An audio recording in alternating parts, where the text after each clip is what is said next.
Hello. आप सबको मेरा प्यार भरा नमस्कार और मेरे यूट्यूब चैनल में आपका बहुत बहुत स्वागत है। आजकल हम एक नाम बहुत सुन रहे हैं, अशोक खरात का, जो अभी सोशल मीडिया पे काफ़ी उसकी बातें चल रही है। अ, अशोक खरात जैसे लोगों की हिम्मत कहाँ से आती है कि वे बाबा बन कर के अच्छी से अच्छी औरतों, समाज की प्रतिष्ठित महिलाओं का यौन शोषण कर सके। क्योंकि आजकल जो औरतें हैं उन्होंने अपने आप को कई तरह से आज़ाद कर लिया है। औरत की आज़ादी का अर्थ सिर्फ घर की चारदीवारी के बाहर निकलना ही नहीं है, बल्कि उससे ज़्यादा है।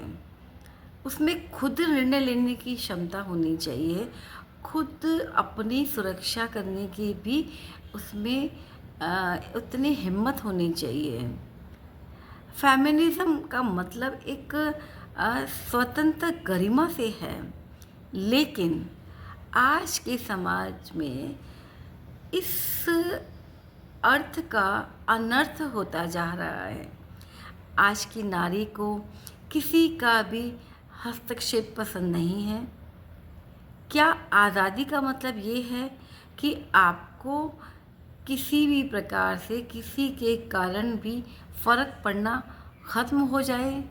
और जब आपको फ़र्क पड़ना ख़त्म हो जाता है और बंद हो जाता है, तो परिवार का, समाज का बोलना भी बंद हो जाता है और आप एक बेलगाम घोड़े की तरह सिर्फ बराबरी के नाम पर घंटों अपनी जिम्मेदारियों को छोड़कर, घंटों अपने पति को छोड़ कर के, घंटों अपने बच्चों को घर पर छोड़कर, आज़ादी और फेमिनिज़्म के नाम पर जब आप भटक रही होती हैं, तभी अशोक खरात जैसे लोगों का जन्म होता है। और इस तरह का फेमिनिज़्म और आज़ादी एक स्वस्थ परिवार या समाज की परिभाषा में कतई नहीं आते। आज जो ढोंगी बाबा अशोक खरात के शोषण का जो महिलाएं शिकार हुई है, वे सारी महिलाएं आज़ाद थी, पढ़ी लिखी थी और सम्मानीय पोस्ट पर बैठी हुई थी, ना कि घर की चारदीवारी के अंदर में कैद थी। तो वो सब कमज़ोर भी नहीं थी। फिर उन लोगों का शोषण कैसे हो गया? दूसरों के हक में लड़ने वाली, सो कॉल्ड फेमिनिज़्म की दुहाई देने वाली अपनी रक्षा क्यों नहीं कर पाई? समाज सेवा करते करते एक ढोंगी बाबा की सेवा में ही लिप्त हो गई। क्यों? वो इसलिए कि हमें ये बात समझनी होगी कि ईश्वर ने महिला और पुरुष को अलग अलग बनाया है। पुरुष जो कर सकता है, महिला उससे कहीं ज़्यादा कर सकती है, इसलिए उसे देवी के रूप में पूजनीय माना गया है। लेकिन फेमिनिज़्म के इस सो कॉल्ड स्लोगन के कारण औरतों को आज़ादी के नाम पे गुमराह होते देखा गया है। अगर कोई महिला पुत्र, पिता, भाई या पति के साथ रह रही है या उसकी निगरानी में रह रही है, तो उसे गुलामी कहकर आप आज़ादी की बात करते हैं।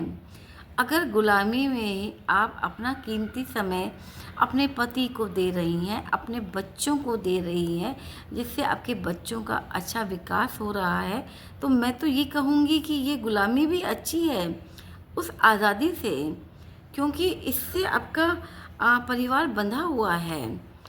वरना आज़ादी के नाम पर इस आपका सब कुछ छूट रहा है। आपका पति छूट रहा है, आपका घर परिवार, रिश्ते नाते सब छूट रहे हैं और आप एक बेलगाम घोड़े की तरह पता नहीं किस आज़ादी को प्राप्त करने की बात कर रहे हैं। अब महिलाओं को ये तय करना है कि उन्हें क्या करना है। उन्हें कहाँ जाना है, जहाँ बचपन में उनकी कन्या पूजन के रूप में पूजा होती थी, शादी के बाद में धर्मपत्नी और देवी के रूप में वो पुकारी जाती थी, या फेमिनिज़्म के नाम पर अशोक खरात जैसे लोगों के आप शोषण का शिकार होना चाहती हैं। फैसला आपका है, क्योंकि मुझे लगता है कि किसी भी अशोक खरात या किसी भी पुरुष की हिम्मत नहीं हो सकती है कि वो अपनी किसी भी औरत की तरफ आंख उठाकर देखे, अगर औरत ना चाहे तो। ये आज़ादी के नाम पर पता नहीं क्या ढोंग चल रहा है, क्या खेल चल रहा है। लेकिन औरतों को समझना चाहिए कि जब तक वो अपने परिवार से बंधी हुई हैं, तब तक कोई भी उनका बाल बांका नहीं कर सकता। आपको नहीं लगता कि ये 58 या 60 औरतें जिनके वीडियो अभी सोशल मीडिया पर वायरल हो रखे हैं, अगर ये अशोक खरात के पास गई थी, अगर उनके साथ में उनका पिता होता, उनका पति होता, उनका पुत्र होता या भाई होता, तो क्या अशोक खरात की हिम्मत होती उसकी तरफ बुरी नज़र से देखने की भी? लेकिन ये औरतें फेमिनिज़्म के नाम पर, आज़ादी के नाम पर अकेले चली गई। और जहाँ पे ऐसे ढोंगी बाबाओं को जब पता लगता है कि किसी भी महिला के घर की कमज़ोरी क्या है, तो वो बस उसका फ़ायदा उठाते हैं। अब फैसला आपको करना है कि आपको किस राह पे चलना है। तो बस आज के लिए इतना ही। फिर मिलते हैं एक नए वीडियो के साथ में, एक नए टॉपिक के साथ में। Thank you.